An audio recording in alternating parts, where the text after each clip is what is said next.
90 రోజుల కోర్సు పూర్తి చేస్తే చాలు 100% ప్లేస్మెంట్ సపోర్ట్ తో సాఫ్ట్వేర్ జాబ్ మీ సొంతం. వెంటనే కోడ్ జ్ఞాన్ డెస్టినేషన్ ని సంప్రదించండి. నమస్కారం డాక్టర్ శ్రీ అనంతకృష్ణ స్వామి గారు. నమస్కారం అండి. సార్, చాలా మంది క్లాసెస్ ఎప్పుడెప్పుడు ఎక్కడెక్కడ ఉండే అవకాశం ఉంటుందని చెప్పేసి అడుగుతున్నారు. సో ఫస్ట్ అది అనుకున్న తర్వాత కంటెంట్లోకి వెళ్దామండి. క్లాసెస్ ఎప్పుడెప్పుడు ఎక్కడెక్కడ ఉండే అవకాశం ఉంటుంది? మనకి 2025 అండి. 2025లో 23 మార్చి వచ్చి వైజాగ్ అండి. అలాగే 13 ఏప్రిల్ వచ్చి రాజమండ్రి, 20 ఏప్రిల్ వచ్చి హైదరాబాద్, 27 ఏప్రిల్ వచ్చి బెంగళూరు అండి, 4 మే వచ్చి తిరుపతి, 11 మే వచ్చి విజయవాడ. ఇవే కాకుండా మనకి ఇప్పుడు ఈ 6 తారీఖు ఏప్రిల్ వచ్చి మనకి స్పెషల్ క్లాస్ ఉంది. ఇది ఎందుకు చెప్తున్నానంటే, స్పెషల్ క్లాస్ అటెండ్ చేయగలిగితే మీరు మనకి 20, 21, 22 మే గోవా సెషన్ క్లాస్ 3 రోజుల క్లాస్ ఉంది. గోవా క్లాస్. ఈ స్పెషల్ క్లాస్ 6 ఏప్రిల్ కనుక మీరు అటెండ్ చేయగలిగితే మీరు సెషన్ క్లాస్కి అటెండ్ చేయడానికి మీరు అర్హులు అవుతారు. ఎందుకంటే లాస్ట్ టైం కూడా మనం గోవాలో ఎక్సలెంట్ క్లాస్ చెప్పుకున్నాం. ఆ సెషన్ క్లాస్ అనేది అద్భుతమైన క్లాస్. అది ఏంటంటే జీవితంలో మీరు పరిపూర్ణత్వాన్ని సాధించడానికి, ఒక ఉన్నత స్థాయి సాధించడానికి ఖచ్చితంగా మీకు అది దోహదపడుతుంది. మీకే కాదు, మీ తరతరాలకి. అలా మాట కూడా చెప్పాను నేను. దానికి తగ్గట్టుగానే క్లాస్ ఉంటుంది. క్లాస్కి వచ్చిన వాళ్ళు కూడా ఫుల్లీ సాటిస్ఫైడ్. కాబట్టి మళ్ళీ ఈ ఇయర్ మనం 20, 21, 22 మేలో గోవాలో సెషన్ క్లాస్ 3 రోజులు పెడుతున్నాం. వీలైనంత తొందరగా ఎన్రోల్ చేసుకునే ప్రయత్నం చేయండి. Best of luck. So previous వీడియోలో మీరు మాట్లాడినటువంటిది, ఒక 6 months కనుక మనిషి తన మౌనాన్ని తను అర్థం చేసుకుని ముందుకెళ్ళిపోతే ఆ మనిషి స్థాయి ఆలోచన బట్టి ఎక్కడి వరకు వెళ్తారు అని చెప్పడానికి అలా గమ్యం దానికదే అర్థమైపోయేలా చెప్పేస్తుంది అనమాట. గొప్పవాళ్ళు అవ్వడానికి మాత్రం అవకాశమైనటువంటి టైం, అంటే మనల్ని మనం అవకాశంగా భావించడం, అంత మంచి టైంని తీసుకోమని చెప్పేసి మీరు చెప్పారు చూసారా, చాలా మంచి విషయం అదే. ఒక ఆనందం మీకోసం కేటాయించాడు, పోయేదే ఉంది ఇంత పెద్ద జీవితంలో. అవును, తప్పేం లేదు కదా. అదే చెప్తున్నా. నాకేదో నా కోసమే ఆ వీడియో చేశాము అన్నట్టు అనిపించింది నాకైతే. మీరు బయటకు వెళ్ళకండి. Thank you so much for that అండి. సో ఈ వీడియోలో ఏం చెప్తున్నారు? మనకి బైబిల్లోని యోహాను సువార్త 12వ అధ్యాయం 32వ వాక్యం ఏం చెప్తుందంటే, నేను భూమిపై నుంచి లేపబడినప్పుడు నేను నా వైపు అందరినీ ఆకర్షించుకుంటాను. నేను భూమిపై నుంచి లేవబడినప్పుడు నేను నా వైపు అందరినీ ఆకర్షించుకుంటాను. ఎంత బాగుందంటే, అక్కడ జీసస్ క్రైస్ట్ చెప్పలేదు. అక్కడ ఆయన ఏం చెప్పాడంటే, ఆయన లేవడం పడినప్పుడు కాదు. అర్థమైందా? ఇక్కడ ఏం చెప్తున్నాడు, నువ్వు నిస్సత్వం కలిగి ఉండి, ఓకే, నిర్జీవమైనటువంటి స్థాయిలో ఉన్నప్పుడు నువ్వు ఎప్పుడు లోతులోకి కూరుకుపోతావు. అర్థమైందా? నీకంటూ ఎవడు రాడు, నీకు తోడు ఎవడు ఉండడు. కాబట్టి మనం ఏం చేస్తామంటే, అప్పులతోని కానీ, లేదంటే డబ్బులెంతనంతో కానీ, ఆత్మన్యూనత భావంతో కానీ, ఇన్ఫీరియారిటీ కాంప్లెక్స్తో ఎప్పుడైతే నువ్వు నిస్సత్వకు నిర్జీవతకు గురైనవో ఇక నేను ఎవడు లేపలేడు. ఇక్కడ ఏం చెప్తున్నావు, నువ్వు లేపబడినప్పుడు అంటే ఎప్పుడైతే నీ ఆలోచనల ద్వారా నువ్వు లేపబడినప్పుడు, ఇక్కడ చూడండి, నువ్వు ఎప్పుడైతే స్తబ్దంగా ఉండిపోయినావో అప్పుడు నీకు ఈ ప్రపంచంలో ఏది సహకరించదు. అర్థమైందా? ఎప్పుడైతే నీ ఆలోచనలు కూడుకొని మెల్లిగా నువ్వు లేవడానికి మొదలుపెట్టినావో అప్పుడు అన్ని చేతులు నీకు అందిస్తాయి.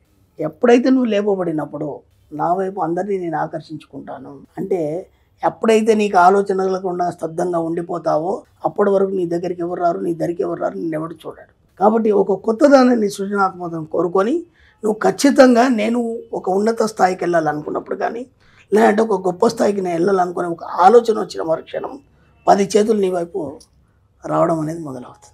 ఎప్పుడైతే ఆ 10 చేతులు నీకు ఆసరా కలిగి, అంటే 10 చేతులు అంటే 10 దారులు. అర్థమైందా?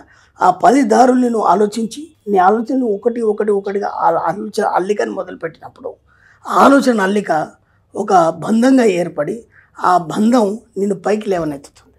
అది ఎప్పుడైతే పైకి లేవనెత్తుతుందో అప్పుడు ఈ ప్రపంచాన్ని అంతా నువ్వు చూడగలుగుతావు. చూడగలిగినప్పుడు ఏమవుతుందంటే, నీ చుట్టూ ఒక రకమైనటువంటి ఒక కాంతి ఏర్పడుతుంది, అదే ఒక ఎనర్జీ ఏర్పడుతుంది. ఆ ఎనర్జీతో నువ్వు నిల్చున్నప్పుడు అప్పుడు నువ్వు ఇతరులు ఎత్తుకునే స్థాయికి నువ్వు వెళ్తావు. అది బైబిల్ చెప్తుంది. నువ్వు ఆ స్థాయికి వెళ్ళాలంటే ముందు నీ లోపల ఒక ఆలోచన రావాలి.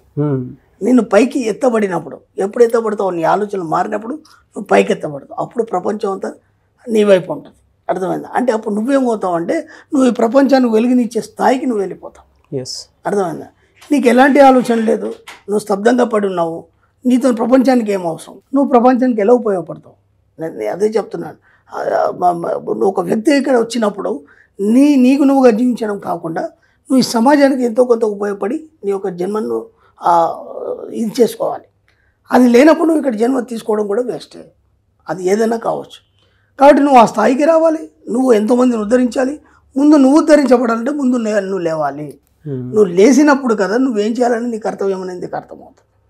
ఆ కర్తవ్యాన్ని పట్టుకొని నువ్వు నడిచినప్పుడు కదా నువ్వు ఇతరులకు ఏమైనా చేయగలుగుతావు. కాబట్టి ఏనాడు స్తబ్దంగా ఉండడానికి లేదు.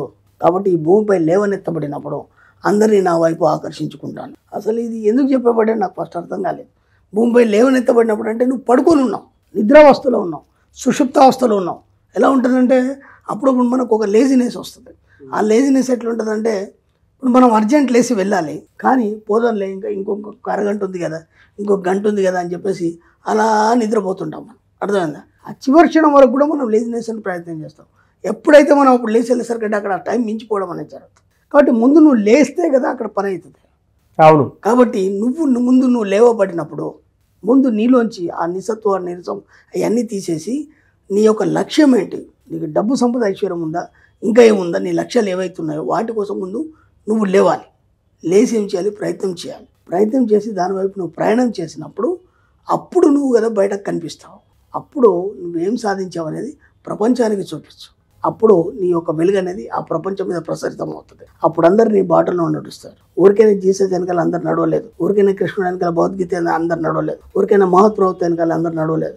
వాళ్ళు ముందు లేచారు, వాళ్ళు ప్రయత్నం చేశారు, ఒక వెలుగును చూపించారు ప్రపంచానికి. ఆ వెలుగులో అందరు నడవడం అనేది మొదలైంది. అది చెప్తున్నాడు బైబిల్లో.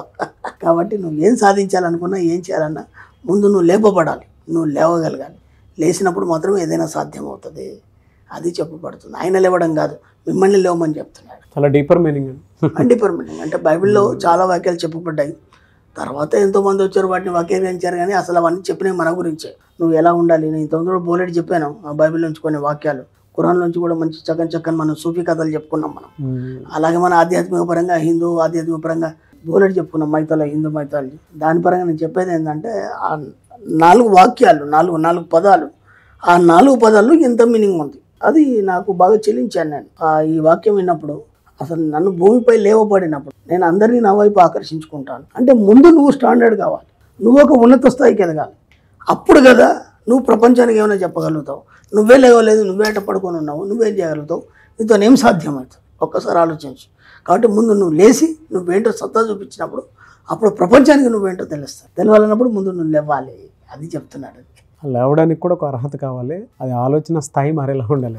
ఆలోచనతోనే నువ్వు లేస్తావు, అప్పటిదాకా లేవు కదా, లేజినెస్తో అలాగే పడుకొని ఉంటావు. ఇప్పుడు ఆలోచనలో కూడా చాలా మార్పులు తీసుకురాగలగాలి. ఆ క్యారెక్టరిస్టిక్స్ అండ్ ట్రైట్స్ ఆ దిశగా ప్రయాణం చేసినప్పుడే మనకు అన్ని అట్రాక్షన్ అనేది జరుగుతూ ఉంటుంది అనమాట. ఏదో జ్ఞానోదయం బోధించినట్టుంది మొత్తం ఈ ఎపిసోడ్స్. అంటే మీరు నేను చేసినటువంటి ఇప్పుడు 4 ఎపిసోడ్స్ అన్నీ కూడా అలానే ఉన్నాయి. Extraordinary, no doubt. అంటే వెళ్ళే కొద్ది వచ్చేటప్పుడు దేవతలు అవుతారు. అది నన్ను నేను ఎప్పుడు దేవుడు అనుకుంటాను, నన్ను నేను ఎప్పుడు ఒక మహిమానుతాను అనుకుంటాను, నేను ఒక గొప్ప ధనవంతుని అనుకుంటాను. అలా మీరు అనుకున్నప్పుడు మాత్రం మీరు కూడా అలాగే నన్ను మించిపోతారు మీరు. డెఫినెట్గా అదే చెప్తున్నాను. ఎవరినో మనం పూజించేది, ఎవరినో మనం వాడు ఉద్ధరిస్తాడు వీడు ఉద్ధరిస్తాడు అనుకుంటా, నిన్ను నువ్వు ఉద్ధరించుకో. అదే చెప్తున్నాడు ఇక్కడ కూడా, అదే చెప్తున్నాడు. ముందు నువ్వు లేస్తే ఏదైనా సాధ్యం అవుతుందని చెప్తున్నాడు. నువ్వు లేవనంత మటుకు ఏది సాధ్యం కాదు. ఎటువంటి మీద నువ్వు ఆధారపడినంత మటుకు అలాగే ఉంటుంది లైఫ్. కాబట్టి మీరు ద్రాక్షరసం తాగండి, మీరు నాలుగ మారి బ్రహ్మాండంగా. ఫ్యాంటాస్టిక్ అండి. Anyways thank you so much doctor Shri Acharya Krishnaswamy గారు. Thank you. సుమన్ టీవీలో మీ పర్సనల్ అండ్ బిజినెస్ ప్రమోషన్స్ కోసం కింది నెంబర్కి కాంటాక్ట్ చేయండి.